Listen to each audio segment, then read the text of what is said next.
आज रमजानच्या या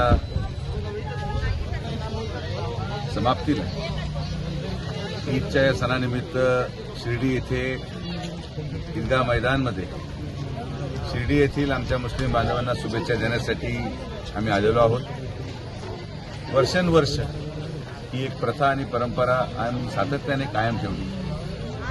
शिर्डी हे एक सर्व धर्मसमभावाच्या भावनेने वागणारं शहर आहे।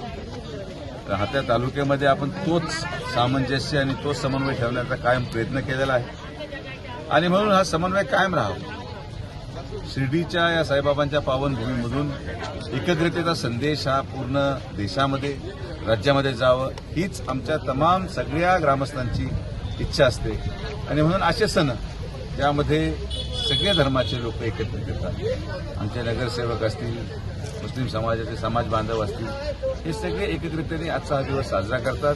मी आमच्या विखे पाटील परिवाराच्या वतीने आणि माननीय आमदार राधाकृष्ण विखे पाटील साहेबांच्या वतीने या तमाम आमच्या समाज बांधवांना ईदच्या लाख लाख शुभेच्छा देतो। धन्यवाद। आता जी गोष्ट समोर आलेली आहे ती अत्यंत दुर्दैवी ज्या पद्धतीने आपल्याला आज जे काही टप्प्याटप्प्याने व्हिडिओचे खुलासे होत आहेत, अजून जवळपास अशा असंख्य गोष्टी आहेत जे आपल्याला पुढं पाहायला मिळतील। समाजामध्ये अशा प्रकारे सर्वसामान्य लोकांचा भावनेशी खेळत, धार्मिकतेचा आधार घेत असे कृत्य जेव्हा होतात तेव्हा निश्चित त्यांनी वेदना होतात। मला विश्वास आहे की आता यामध्ये शिर्डीमध्ये दोन प्रकारचे लोक असतील या प्रक्रियेमधले।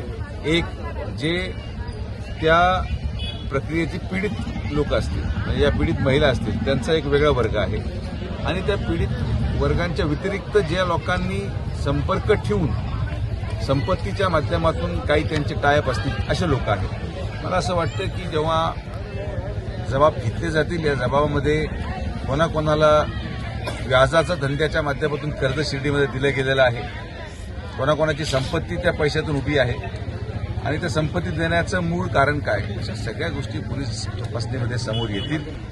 महिनाभर थांबा, आपल्याला सगळ्या गोष्टी स्पष्ट होतील। एका व्हिडिओमध्ये अहिल्यानगरच्याही मोठ्या एका बड्या नेत्याचं असल्याचं सहभाग असल्याचं दिसून येतं कार्यक्रमात। आता ज्या पद्धतीने या सगळ्या गोष्टी घडल्याने घटनाक्रम आपण पाहिला, लोकप्रतिनिधी अशा प्रकारे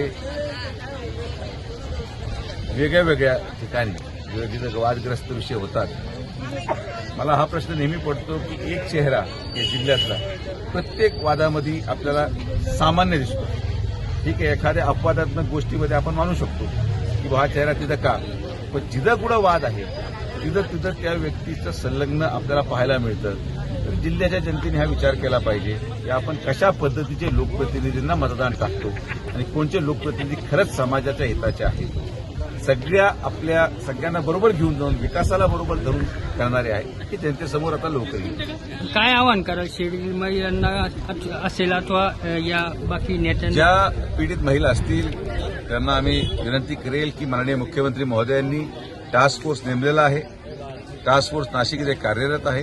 ज्यांना ज्यांना वाटत असेल आज ते उघडपणे आपल्या तक्रारी जाऊन देऊ शकतात आणि मी यांना आश्वासन देईल की तक्रार दिल्यानंतर कोणाचं नाव समोर येणार नाही। मात्र जर कोणाचं शोषण झालं असेल तर त्या महिलेला न्याय मिळावा ही आमची माफक अपेक्षा आहे आणि महिलांनी देखील पुढाकार घेऊन समोर येऊन हे सगळं करावं।